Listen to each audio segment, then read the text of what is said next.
સમાચારોના વિશ્વમાં એ નક્કી કરવું બહુ કઠિન થઈ જતું હોય છે કે દિવસમાં સૌથી વધારે પ્રાથમિકતા કયા મુદ્દાને આપવી જોઈએ.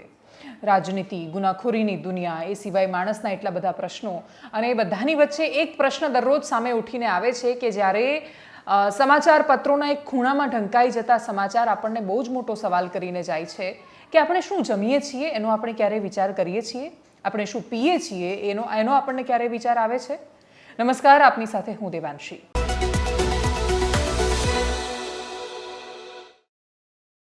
સુરતના ઓલપાડ વિસ્તારના સાયણ રોડ પર એક ઘટના સામે આવી. ખબર પડી કે ત્યાં નકલી ઘી બનાવવાની ફેક્ટરી ચાલી રહી છે. તપાસ કરવા ગયા તો ત્યાં આરોગ્ય વિભાગના, ફૂડ વિભાગના કર્મચારીઓ હાજર હતા. ચેક કર્યું તો ત્યાં પામોલિન ઓઇલ, ડાલડા, કલર્સ, ડાઈ, ખાસું બધો એનો જથ્થો જોવા મળ્યો. એ સિવાય સનફ્લાવર ઓઇલ, સૂર્યમુખીનું તેલ પણ જોવા મળ્યું. ખબર પડી કે આ બધું જ ભેળવીને ઘી તૈયાર કરી દેવામાં આવતું હતું. ને ઘીના ડબ્બા પર પેકિંગ પર શું લખેલું હતું?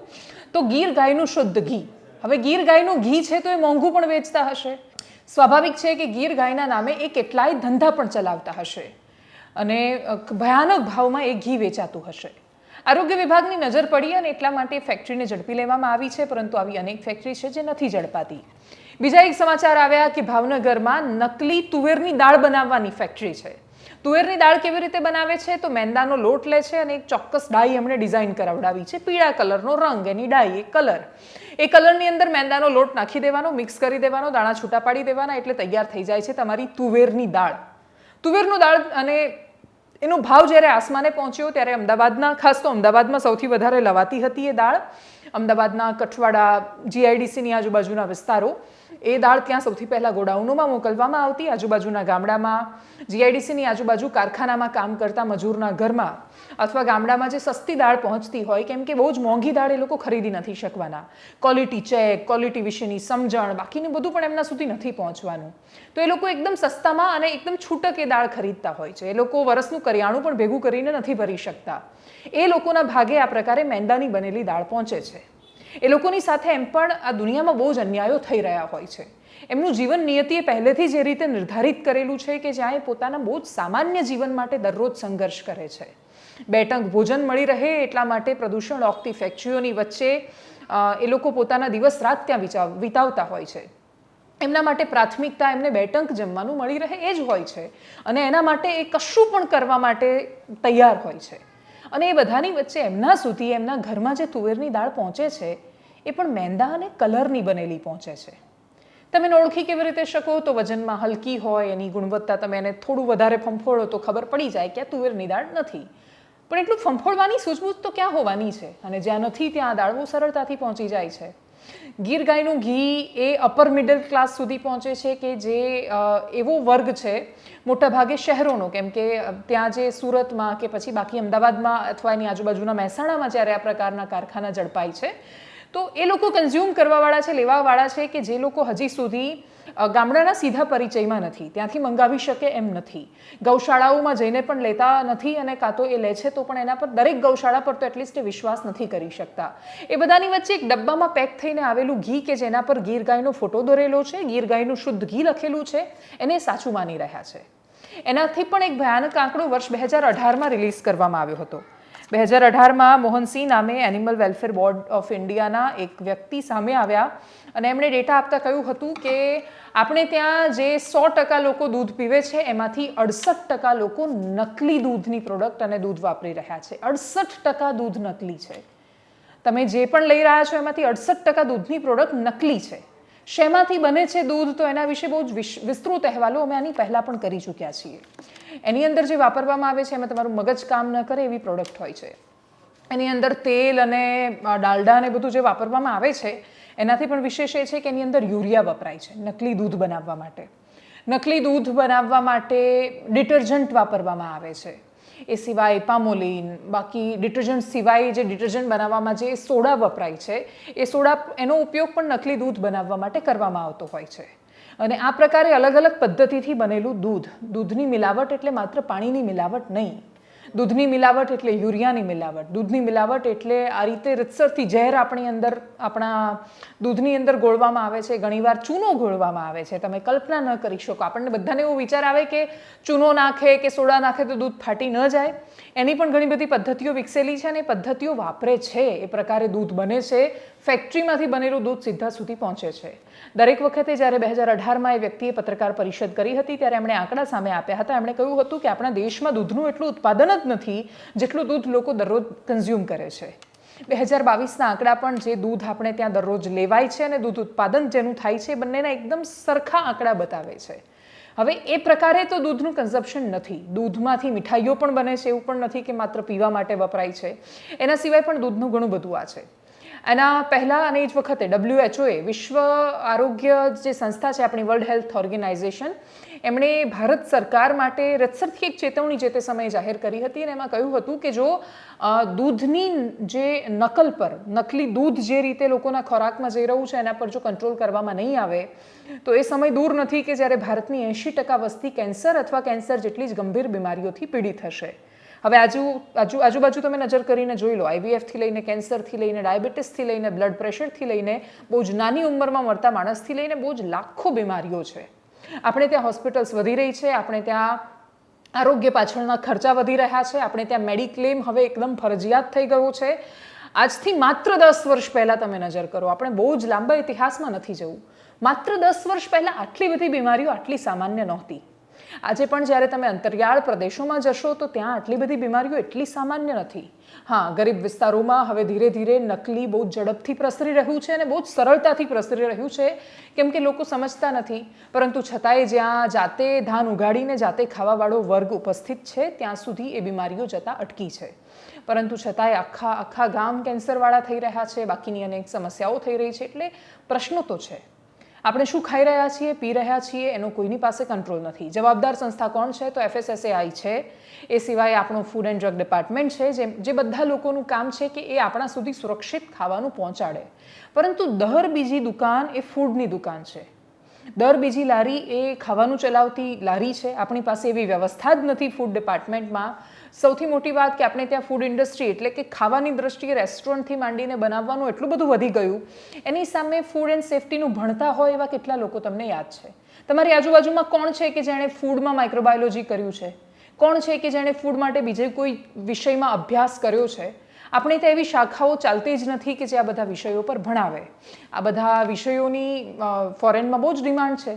આ લોકો અહીંયા જે પણ ભણે છે, માઇક્રોબાયોલોજીની આજુબાજુના અભ્યાસો જે લોકો કરે છે તો વિદેશમાં જતા રહે છે મોટા ભાગે, કેમ કે ત્યાં એમને બહુ જ સારી સુવિધા અને સારી લાઈફ મળે છે. અહીંયા એટલી એમને ડિમાન્ડ નથી દેખાતી અને એટલા જ માટે બહુ જ બધા પ્રશ્નો છે. આપણી પાસે એવી સિસ્ટમ જ નથી કે આપણે આ નકલીની સામે પહોંચી વળીએ. એને તમે સદનસીબ માનો કે ગમે તે માનો, તમે વઘાર કરો છો, તેલ લો છો, તેલ નકલી હોય છે. જીરું તો જીરું નકલી હોય છે, રાઈ નકલી બનાવે છે, ડિટર્જન્ટવાળો સાબુ બનાવે, ડિટર્જન્ટવાળું દૂધ મળે છે. એટલે ક્યાંથી શરૂ કરીને ક્યાં એનો અંત કરશો તમે? WHO જ્યારે દૂધ માટે ચેતવણી આપી હતી ત્યારે ઘઉં માટે પણ કહેવામાં આવ્યું હતું. એમણે કહ્યું કે ઉત્તર ભારતમાં પેસ્ટિસાઇડ્સનો એટલો બધો દુરુપયોગ થયો છે, અતિશય વપરાશ થયો છે કે એના કારણે ખેડૂતોને કદાચ ટેમ્પરરી એક ફાયદો મળ્યો હશે, પણ એક એમની જમીન ઝેરી થઈ ગઈ છે અને બીજું એ ઘઉં ઝેરી થયા છે. જે ઘઉં પેસ્ટિસાઇડના ઉપયોગથી તમે ખાઈ રહ્યા છો એ તમારા શરીરમાં બીમારી સિવાય કશું જ નથી આપી રહ્યા. વાત માત્ર ઘઉંની નહોતી. એ વખતે જે ચિંતા વ્યક્ત કરવામાં આવી હતી એ પંજાબ, હરિયાણા બાજુના પ્રદેશોની હતી, પણ હવે એ ચિંતા મોટાભાગના લોકો માટે અને મોટાભાગના પ્રદેશો માટે લાગુ થઈ રહી છે. ઉત્તર ભારત કરતાં સરખામણીએ દૂધની બાબતમાં દક્ષિણ ભારતની પરિસ્થિતિ સારી છે. માત્ર દૂધમાં નહીં, મોટાભાગની પ્રોડક્ટમાં દક્ષિણ ભારત એ ઘણા બધા સંદર્ભોમાં ઉત્તર ભારતની સરખામણીએ ઘણું સારું કરી રહ્યું છે. પરંતુ સમસ્યાઓ છે અને એ સમસ્યાઓ તો આખા દેશમાં પ્રસરતી હોય છે અને એ સમસ્યાઓ ત્યાં પણ પ્રવર્તે છે. આ બધાની સામે સોલ્યુશન શું છે? તો સરકાર, એમની વ્યવસ્થાઓ, FSSAI, બાકીની સંસ્થા, અધિકારીઓ ક્યારે એના સુધી પહોંચશે આપણને નથી ખબર. પહેલો પ્રશ્ન આવે છે કે શું માણસ પોતાની સ્વાર્થી વૃત્તિને એટલી નિયંત્રણમાં ન રાખી શકે કે એ નથી વિચારતો કે આજે એ કોઈકના ઘરમાં નકલી દાળ પહોંચાડી રહ્યો છે તો કોઈકના ઘરમાંથી નકલી દૂધ એના ઘર સુધી પહોંચવાનું જ છે. આ પરસ્પર સંબંધો છે. ક્યારેય કોઈ આનાથી બાકાત રહી જ નથી શકવાનું. ખેડૂતો ઘણીવાર પોતાના સ્વાર્થમાં, બધા જ નહીં પણ બહુ જ ઓછા અને ખાસ તો ઉત્તર ભારતના ખેડૂતોએ જે તે સમયે આ બહુ પ્રયોગો કર્યા હતા કે પોતાના ઘર માટે એ અલગ ખેતી કરતા હતા, વેચવા માટે અલગ પાક પેદા કરતા હતા. એના પણ એમની પાસે કારણો હતા. કારણો પણ તાર્કિક હતા કે એમને પૂરતો ભાવ નહોતો મળતો. ઓર્ગેનિક હોય ઘઉં કે પછી પેસ્ટિસાઇડથી ઉગાવેલા ખૂબ વધારે માત્રામાં ઘઉં હોય. ભાવ જ્યારે લેવા જાય છે ત્યારે બજારમાં તો સરખો જ મળે છે અને એટલે જ પ્રોડક્ટમાં પડતર કિંમત બધાની અલગ અલગ અને ભાવ જે મળે એ બધાનો સરખો. એટલે પ્રોડક્શન કોસ્ટ અને માર્કેટની કોસ્ટ એ હંમેશા બેલેન્સ કરવા જવાના છે. ધંધામાં પણ લોકો આ જ કરતા હોય છે. ખેડૂતોએ પણ આ જ કર્યું. પણ પછી એ ન વિચાર્યું કે એ જમીન છે એ આવનારા એમના જે વારસો છે એમને કામ લાગે એવી નથી બચી રહી. એના સિવાય માણસની સ્વાર્થ વૃત્તિનું સૌથી મોટું ઉદાહરણ છે દૂધની મિલાવટ. કેમ કે દૂધની મિલાવટ કરતો માણસ એ નથી વિચારતો કે એના ઘરમાં કશું જ છે કે જે નકલી આવી રહ્યું છે. છેલ્લે કશું જ નહીં તો હવા ઝેરી આવી રહી છે. છેલ્લે બીજું કશું જ નહીં તો વાહનોનું પ્રદૂષણ એના ઘર સુધી અસર કરી રહ્યું છે. તમે બહાર નીકળશો તો તમને દર થોડા અંતરે આઈવીએફની હોસ્પિટલ દેખાશે, તમને કેન્સરના વધેલા પેશન્ટ જોવા મળશે, દર થોડા અંતરે તમને અથવા તમારી આજુબાજુ નજર કરશો તો તમને બ્લડ પ્રેશર કે ડાયાબિટીસથી પીડાતા દર્દીઓ નજરે પડશે. એ લોકોને એમની જ્યારે લાઈફસ્ટાઈલ આપણે જોઈએ છીએ તો એ જીવનમાં એવું કશું જ નથી લેતા, એવું કશું જ ખાતા નથી. એમનું જીવન એવું નથી કે જેના કારણે એ બધી બીમારીઓ એમને થવી જોઈએ, પરંતુ છતાં એ થઈ રહી છે અને એનો મતલબ કે માણસ સ્વાર્થી બની રહ્યો છે. આનું ઉદાહરણ અને આટલા વિસ્તારથી આ બધા વિષય પર વાત કરવાનું કારણ માત્ર એટલું છે કે દરેક માણસ જો પોતાનાથી બનતી સ્વાર્થ વૃત્તિ થોડી છોડવાની શરૂઆત કરે, પોતાનો પ્રોફિટ થોડો ઓછો કરે અને પોતાના નિર્વાહ પર એ કોશિશ કરે તો કદાચ આ દુનિયા વધારે સુંદર થઈ શકે છે. તમને શું ખબર કે એ વટવાનો જે કામ કરતો કામદાર છે એ માત્ર પ્રભાવિત નથી થવાનો. દાળ ભલે સસ્તી એના સુધી પહોંચી રહી છે, જરૂરી નથી કે દરેક વખતે તમારા સુધી પહોંચતી દરેક પ્રોડક્ટ સારી જ પહોંચે. તમે પાણી ખરીદી રહ્યા છો, તમે શ્વાસ ખરીદી રહ્યા છો, તમે બધું જ ખરીદી રહ્યા છો. એક દિવસ એવો આવશે કે માણસ બધું ખરીદવા સક્ષમ નહીં હોય. અને એટલા જ માટે આ દુનિયા જે આપણને બહુ સુંદર મળી હતી, આપણા પૂર્વજોએ આપણને બહુ સારી દુનિયા આપી હતી, આપણે આપણી આવનારી પેઢીને એટલી ખરાબ દુનિયા આપીને ન જઈએ કે એ લોકો માટે જીવવું દુષ્કર થઈ જાય. આપણે કેવી રીતે જીવીએ છીએ એનો જવાબ આપણે પોતાને આપવો પડશે. આગળ વાત શિક્ષણ જગતની કરીએ. આગળ વાત આપણે આપણા વારસોને સંસ્કારના નામે શું આપીએ છીએ, આપણે શું કામ એમને ચોરી કરતા શીખવીએ છીએ, એ વાત પર પણ વિચાર કરવો પડશે. માત્ર સ્પર્ધાત્મક પરીક્ષાઓમાં થતી ચોરીની વાત નથી. યુનિવર્સિટીની પરીક્ષામાં પણ વિદ્યાર્થીઓ ચોરી કરે છે અને આ ચોરીની વાત હોય કે નોકરી અપાવવાની વાત હોય કે પૈસા લઈને સેટિંગ કરવાની વાત હોય, મા બાપ જ્યાં સુધી પૈસા નથી આપતા કે આજુબાજુના લોકો નથી આપતા ત્યાં સુધી એ સેટિંગો નથી થતા. દર બીજું કે ત્રીજું માણસ જે સેટિંગ પર આમ પોતાનો રોષ ઠાલવતો હોય છે કે સિસ્ટમ કેટલી ખરાબ છે, કરપ્ટ છે, પૈસા વગર કશું થતું જ નથી, પણ જો એને ચાન્સ મળે તો એ પૈસા આપીને નોકરીનું સેટિંગ પાડી દે છે. આવું શું કામ થઈ રહ્યું છે? ગુજરાત યુનિવર્સિટીમાંથી એક ઘટના સામે આવી. પહેલા મેડિકલમાં પાસ કરાવવાનો આખો ખેલ સામે આવ્યો હતો. હવે બીએસસી નર્સિંગમાં 4થા વર્ષમાં અભ્યાસ કરતા લોકોએ પોતાનું પેપર પૂરું કર્યું. પેપર પૂરું કર્યા પછી બોટની ડિપાર્ટમેન્ટમાં એ લોકોની ઉત્તરવહીઓ સબમિટ થવાની હતી. એના પછી જોયું તો અચાનક જ 28 સપ્લિમેન્ટરી ગાયબ થઈ ગઈ હતી. 28 ઉત્તરવહીઓ ગાયબ થઈ ગઈ અને સીસીટીવી પણ બંધ થઈ ગયા. ગાયબ થઈ એ વખતે જ સીસીટીવીની ફૂટેજ ગાયબ હતી. બીજા દિવસે પાછી લખીને, ગાયબ શું કામ થઈ હોય તો કૌભાંડ એ રીતે થતું હોય કે ઉત્તરવહીઓ લઈ લેવાની, એના પછી એની અંદર લખી દેવાના જવાબો અને પાછી જઈને મૂકી દેવાની, પાસ કરાવવા માટે રીતસરથી, અને ઘણા બધા વર્ષોથી ચાલતું આવેલું આ કૌભાંડ. એનએસયુઆઈ વધારે સતર્ક રહ્યું આ વખતે. એ લોકોને ધ્યાનમાં એ વાત આવી હશે, એમણે સતત નજર રાખી અને એના પછી એ ઉત્તરવહીઓ પાછી મુકાય એના પહેલાં જ ફરિયાદ કરી દીધી. ઉત્તરવહીઓ પાછી આવે પહેલાં ભાંડો ફૂટી ગયો. કુલપતિ યુનિવર્સિટીના એમણે કહ્યું કે મારા ધ્યાને આ વાત આવી છે અને એટલા જ માટે લોકો પર એફઆઈઆર કરવામાં આવશે. કોંગ્રેસમાંથી મનીષ દોશી હોય નેતા, કે પછી ઇન્દ્ર વિજયસિંહ ગોહિલ કે પાર્થિવરાજસિંહ કઠવાડિયા, આ બધા જ નેતાઓ પહોંચ્યા હતા. યુનિવર્સિટીના વાઇસ ચાન્સેલર સાથે એમણે વાત કરી હતી. એની અંદર એમનો જે આક્રોશ સામે આવ્યો છે એ ભલે રાજનીતિનો તિખારો હોય, પરંતુ એ છે સત્ય હકીકત, એ સંભળાવી જોઈએ. અંધારાની અંદર ગુજરાત યુનિવર્સિટીના કમ્પાઉન્ડમાંથી, ગુજરાત યુનિવર્સિટીના ડિપાર્ટમેન્ટમાંથી પેપરો ગાયબ થઈ જાય છે અને સવારે અજવાળું થાય ત્યારે પેપરો પાછા આવે છે. સીસીટીવી બંધ કરીને ગુજરાત યુનિવર્સિટીના અધિકારીઓ દ્વારા ખૂબ મોટું કૌભાંડ, ગુજરાત રાજ્યની જનતાએ ક્યારેય વિચાર્યું ન શક્યું હોય એવું કૌભાંડ, ગુજરાત રાજ્યના વિદ્યાર્થીઓના ભવિષ્યની સાથે છેડા કરતું કૌભાંડ આજે એનએસયુઆઈના મિત્રોએ ઉજાગર કર્યું છે. એનએસયુઆઈના મિત્રોએ આ કૌભાંડ ઉજાગર કર્યું. ગુજરાત યુનિવર્સિટીને ફરિયાદ કરવાની ફરજ પડી છે, એફઆઈઆર દાખલ કરવાની ફરજ પડી છે. અમે માગણી કરીએ છીએ કે આની અંદર જે કોઈ દોષિત હોય એને 72 કલાકની અંદર કડકમાં કડક સજા કરવામાં આવે, નહીતર એનએસયુઆઈ દ્વારા આ મુદ્દા ઉપર ઉગ્ર આંદોલન કરવામાં આવશે. આર પારની લડાઈ લડવામાં આવશે. ગુજરાત રાજ્યના વિદ્યાર્થીઓ સાથે આ પ્રકારનું પીઠમાં ખંજર ભોંકવાનું કામ ભૂતકાળમાં ક્યારેય ન બન્યું હોય એવું આજે ગુજરાત યુનિવર્સિટીની અંદર બન્યું છે. ગુજરાત રાજ્યની સ્થાપના પહેલા ગુજરાત યુનિવર્સિટીની સ્થાપના થયેલી છે. આવી ગૌરવવંતી યુનિવર્સિટીના ભવિષ્યની સાથે છેડા કરવાનું કામ જેને કર્યું છે તેની સામે આકરા પાણીએ એનએસયુઆઈ અને કોંગ્રેસ પક્ષ લડવાનો છે. આગળ વાત કરીએ શિક્ષણ વિભાગે શિક્ષકોની બહાર પાડેલી ભરતીની કે જે ભરતી બહાર પડતાની સાથે જ ઉમેદવારોમાં એકદમ ઉત્સાહ આવવો જોઈએ કે 30,000 શિક્ષકો સરકાર ભરવાની છે. એની જગ્યાએ એ લોકો નિરાશ થયા. નિરાશ શું કામ થયા? તો પ્રાથમિક શાળામાં 15,000, માધ્યમિક અને ઉચ્ચતર માધ્યમિકમાં 11,500ની ભરતી બહાર પાડવામાં આવી, પરંતુ આ ભરતી કરાર આધારિત હશે, એટલે કે કોન્ટ્રાક્ટવાળા સિસ્ટમ હશે. પહેલા જે પ્રવાસી શિક્ષકો હતા એમનું નામ બદલીને એમને જ્ઞાન સહાયક નામ આપી દેવામાં આવ્યું છે. જ્ઞાન સહાયક નામ હશે, પરંતુ એમનું કામ અથવા એમની સાથેનું જે વર્તન છે મોટાભાગે પ્રવાસી શિક્ષક જેવું જ થવાનું છે, કેમ કે એ પરમેનન્ટ નથી. ફરક એટલો છે કે પગાર એમનો વધારે રહેશે. 21,000 રૂપિયા પગાર પ્રાથમિક શાળાના શિક્ષકને મળવાનો છે. 11 મહિનાનો કરાર રહેવાનો છે. માધ્યમિક વાળાને 24,000 રૂપિયા અને ઉચ્ચતર માધ્યમિક વાળાને 26,000 રૂપિયા પગાર મળવાનો છે. આ ઘટનામાં આયરની એ છે કે જે લોકો જે કાયમી લાગ્યા છે એ લોકોમાં સરકાર, આપણી જ ગુજરાત સરકારની બીજી એક નીતિ છે ફિક્સ પેની નીતિ. 5 વર્ષ સુધી તમારો પગાર ફિક્સ રહે છે. એ પગાર કેટલો હોય છે? તો 19,500 રૂપિયા કાયમી શિક્ષકોને પગાર મળવાનું છે, અને આ લોકો જે કોન્ટ્રાક્ટ પર રહેવાના છે એ લોકોને 21,000 રૂપિયા પગાર મળવાનો. પગારમાં વિસંગતતા અને બાકીની બધી વાતો અને આયરની એ બધાની વચ્ચે ટેટ 2ની પરીક્ષા અને એનું સર્ટિફિકેટ તો પણ માન્ય રહે છે. ટાટની પરીક્ષા જે લોકો પાસ કરવાના છે, ખાસ તો ટાટની હાયર સેકન્ડરીની એક્ઝામ હવે આવવાની છે, અને બાકીની જે ટાટની પરીક્ષા જે લેવાઈ એની અંદર પ્રિલિમ પરીક્ષા જેમણે પાસ કરી, મુખ્ય પરીક્ષા પણ જે લોકોએ આપી દીધી છે, લગભગ 15મી તારીખની આજુબાજુ એ લોકોના પરિણામ પણ આવી જવાની પૂરી સંભાવનાઓ છે. એના આધારે જ આ ભરતી થવાની છે. બધા લોકો માટે દુર્દશા એ સાબિત થવાની કે 11 મહિના પછી એમનો કોન્ટ્રાક્ટ જ્યારે પૂરો થશે અને રિન્યૂ કરવાની વાત આવે ત્યાં સુધીમાં સાયમલ્ટેનિયસલી આ બધું થઈ રહ્યું છે, ત્યારે સમાંતરે બીએડમાં પણ લોકો અભ્યાસ કરી રહ્યા છે. એ લોકો બીએડ પાસ કરીને જ્યારે નીકળે છે ત્યારે એમની પાસે રોજગારી માટે શિક્ષક સિવાય બીજો કોઈ ઓપ્શન હોતો નથી, બીજો કોઈ રસ્તો જ નથી. બીએડ એટલા માટે કરે છે કેમ કે એમણે એજ્યુકેશનના ક્ષેત્રમાં આવવું છે, એમણે આવવું જ ભણાવવા માટે છે, એટલા માટે જ કોઈ વ્યક્તિ બીએડ પસંદ કરે છે. એમાં પણ એક ઇન્ટિગ્રેટેડ કોર્સ શરૂ કર્યો છે. 4 વર્ષમાં તમારું બેચલર્સ બીએડ બધું થઈ જાય એ પ્રકારે એક અલગથી અભ્યાસક્રમ તૈયાર કરવામાં આવ્યો છે. નવી રાષ્ટ્રીય શિક્ષણ નીતિ કે જે જો ખરેખર બહુ સુદૃઢ રીતે ધીરે ધીરે બધું જ સમજીને લાગુ કરવામાં આવે તો કદાચ ભવિષ્ય બહુ સુંદર આપણને આપી શકે એમ છે.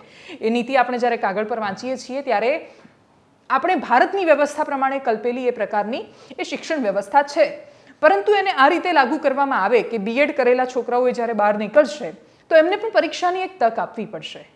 એ પરીક્ષાની તક ટાટની પરીક્ષાના સ્વરૂપમાં જ્યારે એમને આપવામાં આવે છે તો આ લોકો કે જેમણે ટાટની પરીક્ષા, અમુક લોકોએ 20,000, 25,000, 50,000 રૂપિયા અને સતત આ પ્રકારે કોચિંગની ફી ભરી છે, એમણે ઓનલાઈન ઓફલાઈન ક્લાસ કર્યા છે. એ ક્લાસ શું કામ કર્યા છે કે અમે આ પરીક્ષા પાસ કરીશું, તનતોડ મહેનત કરીશું અને એના પછી અમને સરકારી નોકરી મળશે. સરકારી નોકરી, આ નોકરીમાં શું ફરક છે? એક તો 11 મહિનાનો કોન્ટ્રાક્ટ છે, બીજું કે કોન્ટ્રાક્ટ રિન્યૂ કદાચ થઈ પણ જાય તો પણ એમને બાકીના કોઈ જ લાભ નથી મળવાના, જેના માટે લોકો સરકારી નોકરી પસંદ કરતા હોય છે. સરકારી નોકરી લોકો એટલે પણ પસંદ કરે કેમ કે એમનું પીએફ કટ થતું હોય છે, એટલા માટે પણ પસંદ કરે કેમ કે એમની જીવનભરની એમને શાંતિ લાગતી હોય છે. એક શિક્ષક રિટાયર થાય ત્યારે લાખો રૂપિયા એને આવતા હોય છે એક સાથે. એ રિટાયર થવાના આરે પહોંચે ત્યારે 90,000 લાખ રૂપિયા સુધીનો પગાર પહોંચી જાય છે. આ સંદર્ભે અને એ ધ્યાનમાં રાખીને જ આ લોકો શિક્ષક બનવા માટે નીકળ્યા હતા. બાળકોને ભણાવવું અને બાકીનું બધું એ બાય પ્રોડક્ટ જ છે. શિક્ષક બનવા માંગતો માણસ માત્ર એને ભણાવવું છે કોઈને એટલે શિક્ષક નથી બનવા માંગતો, એ એકદમ નરી વાસ્તવિકતા છે અને એ જ હકીકત છે. બાકી જેને માત્ર ભણાવવું જ છે તો બીજું કંઈક કરીને પણ ભણાવી શકે છે. આ લોકો આખું એજ્યુકેશન ફિલ્ડમાં જાય છે, બીએડ કરે છે એટલા માટે જ કરે છે કેમ કે એ વિચારે છે કે એને એક નોકરી, 2-3 વર્ષની મહેનત અને આખી જિંદગીની શાંતિ. પણ એવું થતું નથી અને એટલા જ માટે લોકોના મનમાં નિરાશા વ્યાપે બહુ જ સ્વાભાવિક છે. ટાટની પરીક્ષા જો આવતા વર્ષે ફરીથી લેવામાં આવશે તો જેવી ફરીથી પરીક્ષા લેવામાં આવે એટલે જૂનું સર્ટિફિકેટ એમનું ઇનવેલિડ થઈ જાય, કામ ન લાગે. તો એનો મતલબ એ થાય કે આ લોકોએ ટાટ શું એટલા માટે પાસ કરી કેમ કે એમને કોન્ટ્રાક્ટ પર નોકરી જોઈતી હતી 24,000 રૂપિયાની કે હવે આવશે 26,000 રૂપિયાની. 11 મહિના સુધી માત્ર કરાર આધારિત નિમણૂક માટે તો કોઈએ આટલા રૂપિયા ભરીને ક્લાસીસ કર્યા નહીં હોય, આટલો પોતાનો સમય નહીં આપ્યો હોય કેમ કે દિવસોના દિવસો વાંચવું પડે છે, ત્યારે તમે કોઈ પરીક્ષા પાસ કરવા માટે સમર્થ થાવ છો. આ જ્યારે ફિલ્ટર લગાવવામાં આવ્યું, પ્રિલિમ પરીક્ષા જ એટલા માટે લેવામાં આવી કે એ પ્રિલિમની પરીક્ષા એટલી કપરી નહોતી અને છતાંય મોટા ભાગના લોકો પાસ નથી કરી શક્યા. એક ચારણો વાગી ગયો, એ લોકો લાયક જ નહોતા, બહાર નીકળી ગયા. ફરીથી મહેનત કરશે, લાયક થઈને ફરીથી આવશે. પણ એ લોકો જ્યારે ફરીથી આવશે ત્યારે આ લોકો કે જેમણે પોતાની લાયકાત સિદ્ધ કરી છે ટીચર બનવા માટે, એ પોતાની લાયકાત ગુમાવી બેસવાના છે. કેમ કે જેવી નવી પરીક્ષા આવી એટલે જૂનું બધું જ પૂરું. જેવી નવી ભરતી જાહેર થાય એટલે જૂના બધા જ રિઝલ્ટ, એ બાકીનું બધું કશું જ ગણાતું નથી. અને એટલે જ આ લોકોના આ પરિણામ પર ફરી કોઈ વાર સરકાર ભરતી કરશે કે કેમ પરમનન્ટ શિક્ષકોની, એ વિષયનો કશો જ ફોડ આ પરિપત્રમાં, એ જીઆરમાં પાડવામાં નથી આવ્યો. અને એટલા જ માટે આ લોકો નિરાશ થાય એ બહુ જ સ્વાભાવિક છે. નિરાશાની વચ્ચે આશાનું કિરણ શું છે? તો આપણે એવું માની લઈએ કે કોઈને અન્યાય નહીં થાય અને સરકાર પરમનન્ટ શિક્ષકોની એક સમયે કદાચ ભવિષ્યમાં ભરતી કરશે, તો એ સંજોગોમાં એવા હજારો બાળકો કે જે લોકોને શિક્ષણની કોઈ જ વ્યવસ્થાઓ એમના સુધી નથી પહોંચી, શિક્ષકો એમના સુધી નહોતા પહોંચેલા. 30,000 શિક્ષકોની ભરતી જ બતાવે છે કે એટલી જગ્યાઓ ખાલી છે ગુજરાતમાં. નથી બાળકોને ભણાવવા માટે શિક્ષકો. નવી શિક્ષણ નીતિમાં જે કહેવાય છે એ પ્રકારે તો ગુજરાતમાં ભયાનક પરિસ્થિતિ છે શિક્ષકોની. અને એટલા જ માટે આ પરિસ્થિતિનું નિર્માણ થયું છે. અને એટલે જ બાળકને સેન્ટરમાં રાખીને સરકારનો લીધેલો આ નિર્ણય એ સાવ એને અવગણવા જેવો નથી. નિર્ણય તો સારો છે, પરંતુ એ નિર્ણયની સાથે સાથે તમે હજારો બાળકોનું ભવિષ્ય જ્યારે સુધારી રહ્યા છો, તો એ ભવિષ્ય જેના હાથમાં સોંપી રહ્યા છો એનું ભવિષ્ય પણ તો અંધારામાં ન જવું જોઈએ. અને એટલે જ આ જવાબદારી પણ સરકારની આવે છે. કોઈ પણ નિર્ણયને આવતાની સાથે જ એને વખોડી નાખીએ એના કરતાં એના પર પ્રતીક્ષા કરવી વધારે સારી રહેશે. શિક્ષકો એટલા માટે પણ નથી કરી શકતા કેમ કે એમના ભૂતકાળના અનુભવો બહુ સારા નથી રહ્યા. પરંતુ છતાં એવી અપેક્ષા રાખીએ કે દરેક વખતે અંધારાની વચ્ચે પ્રકાશનું એક કિરણ આવતું હોય છે, એવી રીતે આ લોકો માટે પણ ભલે અત્યારે કરાર પર રાખે, પરંતુ એના પછી એક કાયમી ભરતી કરે. સરકારે સ્પષ્ટતા નથી કરી, પરંતુ આ પરિણામ પર જો કાયમી ભરતી નહીં કરવામાં આવે તો પોતાની જાતને, પોતાનો પૂરો સમય સમર્પિત કરીને, ખાસ તો બહુ જ સ્ત્રીઓ બહુ મહેનત કરે છે, છોકરીઓ આ પરીક્ષા માટે બહુ તૈયારીઓ કરતી હોય છે, કેમ કે છોકરીઓ વિચારે કે શિક્ષિકા બનીશું તો મારું ઘર ને નોકરી બંને સચવાશે. બાકીની કોઈ પ્રાઇવેટ નોકરીમાં એ લોકો ઘરને બધું જ નથી સાચવી શકતા. અને એટલે જ એ લોકો મોટા ભાગે એવું પસંદ કરતા હોય છે, પ્રિફર કરતા હોય છે કે મને સરકારી નોકરી શિક્ષિકાની મળે તો મારું બધું જ સચવાશે. અને એટલે જ પોતાના ઘરના સમયમાં પોતાના બાળકને આપવાનો જે સમય હતો એનો ભોગ આપીને આ લોકોએ બહુ જ મહેનત કરી છે. એ મહેનત કર્યા પછી એ લોકો આ પરીક્ષામાં પાસ થયા છે. અને પાસ થયા પછી પણ જો એમને એ સરકારી નોકરી નથી મળતી જેના એ હકદાર હતા, અધિકારી હતા, તો પછી સરકાર એમની સાથે અન્યાય કરી રહી છે. હજારો બાળકોની સાથે ન્યાય થઈ રહ્યો છે એ વાત એટલી જ આવકારદાયક છે, પણ એમને જે ન્યાય આપવાના છે, એમનું જે ભવિષ્ય ઘડવાના છે, એમની સાથે અન્યાય ન થવો જોઈએ એ પણ એટલી જ મહત્વની વાત છે. બીજી એક કોશિશ સરકારની થઈ રહી છે, વર્તમાન સરકારની થઈ રહી છે, એ છે ઓરડાઓ બનાવવાની વાતમાં. ઓરડાઓ બનાવવા માટે સરકારે હજારો ઓરડાની મંજૂરી આપી દીધી છે અને એ લોકોના ટેન્ડર, વર્ક ઓર્ડર બધું જ અપાઈ ગયું છે. ટૂંક સમયમાં રાજ્યમાં એવી કેટલીય શાળાઓ હશે કે જે બહુ જ સરસ સુંદર ઓરડા સાથે સજ્જ હશે. બાળકો સુધી શિક્ષક પહોંચી રહ્યા છે, બાળકો સુધી શાળાઓ પહોંચી રહી છે, પણ એ જ્યાં સુધી નહીં પહોંચે ત્યાં સુધી એ લોકો દોજખમાં છે. એ સિવાયની નાની નાની પરિસ્થિતિ છે કે લોકોને હેરાન કરી રહી છે. અમારા દર્શકો અમને અનેક મેસેજ કરતા હોય છે, પણ એમાંથી અમે કોશિશ કરીએ છીએ કે અમુક મહત્વના મુદ્દાઓ પર તમારું ધ્યાન દોરીએ, સરકારનું પણ ધ્યાન દોરીએ. ચાંગામાં રહેતા પેટલાદ પાસેનું ચાંગા બહુ જાણીતું ગામ છે મધ્ય ગુજરાતમાં. વિદેશમાં બહુ રહેતા હોય છે એ ગામમાંથી. એ ગામના જ વિદેશમાં રહેતો એક વ્યક્તિ કે અમેરિકા રહેતા એક વ્યક્તિએ અમને મેસેજ કર્યો, જેની અંદર એમણે અમને ચાંગા ગામનો વિડીયો મોકલ્યો અને પછી કહ્યું કે આ રસ્તાની હાલત જુઓ ને તમે જવાબ આપો કે અમારા ગામના 98 બાળકો શાળાએ નથી જઈ શકતા. એ રસ્તો પણ એવો છે કે જ્યાંથી શાળાએ ચાલીને જવું તો શક્ય જ નથી. તો 98 બાળકોને શું ભણવાનો અધિકાર નહીં હોય? બાળકોની પાસેથી એક પણ દિવસનું શિક્ષણ ન છીનવાઈ જવું જોઈએ. એ એક દિવસનું શિક્ષણ કદાચ એક વર્ગ એક બાળકની કાયાપલટ કરવા માટે સક્ષમ હોય છે, પરંતુ છતાંય જ્યારે અમુક નાની નાની સમસ્યાઓ કે જે જ્યારે બહુ જ વિશાળ પાયા પર તમે સરકાર ચલાવતા હોય તો તમારા દૃષ્ટિકોણથી બહુ જ સ્વાભાવિક છે કે તમે એવું માનશો કે આટલી ગંભીર સમસ્યાઓની સામે મારી એ પ્રાથમિકતા નથી. પણ એ ગામના દૃષ્ટિકોણથી તમે જોશો તો એ ગામ માટે તો એ સૌથી મોટી સમસ્યા છે કે એમના 98 બાળકો શાળાએ નથી જઈ શકતા.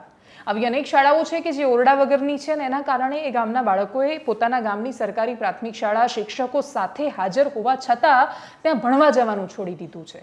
એ જ શાળાઓ કે જ્યાંની પહેલાં કેટલાય લોકો એ જ ગામની શાળામાં ભણ્યા હોય છે. અને મજબૂરીમાં કોઈ માણસે શાળા બદલવી પડે તો એનાથી વિશેષ કોઈ દુર્ભાગ્ય નથી. બનાસકાંઠાનું ડીસા અને ડીસાનું ભીલડી ગામ કે જ્યાં ભીલડી ગામમાં શાળા તો છે પરંતુ પાણી ભરાઈ ગયું છે કેમ કે નીચાણવાળા વિસ્તારમાં બનેલી શાળા છે. વરસાદના કારણે પાણી એટલી હદે ભરાયું કે એના પછી એ બાળકોએ શાળાએ જઈ ન શક્યા. 1 થી 8 ધોરણની શાળા હતી. 700 બાળકો ત્યાં ભણે છે. 1 થી 5ના બાળકોને ત્યાંથી રજા આપી દેવામાં આવી અને 6 થી 8ના બાળકોને ત્યાં ભણવા માટે બોલાવવામાં આવ્યા. ગામની દુકાનમાં બાકીના વિસ્તારોમાં તાડપત્રી પાથરીને કાં તો ઝાડમાં છાયા નીચે બાળકોને ભણાવવાની શિક્ષકોએ શરૂઆત કરી છે. આચાર્યએ કહ્યું કે રજૂઆત કરી છે કે આનો કોઈ કાયમી ઉકેલ આવે, પરંતુ વર્ષોથી આ સમસ્યા આવી જાય છે, કોઈ ઉકેલ નથી આવતો. સૌથી મોટી વાત, આમાં ઘણીવાર ગ્રામજનો એટલા એક્ટિવ નથી બની શકતા, એટલા જાગૃત નથી થઈ શકતા અને કાં તો યોગ્ય જગ્યાએ રજૂઆત નથી કરી શકતા. પ્રશ્ન શું થાય છે કે એક સમસ્યા કે જેનાથી આખું ગામ પીડાતું હોય તો એ ગામ વારંવાર એક પદ્ધતિથી કે જે પદ્ધતિથી એ સમસ્યા છે ગાંધીનગર સુધી પહોંચવી જોઈએ અને ત્યાંથી સોલ્યુશન આવવું જોઈએ એ નથી થઈ શકતું. ઘણીવાર જાગૃતિનો અભાવ હોય છે, ઘણીવાર સમયનો અભાવ હોય છે, પરંતુ બાળકોના ભવિષ્ય કરતાં કોઈ પણ ગામ માટે કોઈ વિશેષ સમસ્યા ન હોઈ શકે અને એટલા જ માટે આજે થઈ રહ્યું છે એ ભીલડી ગામ હોય કે પછી ચાંગા ગામ, ત્યાંના બાળકો સુધી એમનું ભવિષ્ય પહોંચે, એમના સુધી રસ્તો પહોંચે, એમના સુધી શાળા પહોંચે, એમના સુધી શિક્ષકો પહોંચે, એમના સુધી ઓરડો પહોંચે, એવી અપેક્ષા સાથે એનાલિસિસમાં અત્યારે બસ આટલું જ. જો આપ અમને યુટ્યુબ પર જોઈ રહ્યા છો તો સબસ્ક્રાઇબ કરો, ફેસબુક પર જોઈ રહ્યા છો તો ફોલો કરો, અમારા વિડીયોને શેર કરો. નમસ્કાર.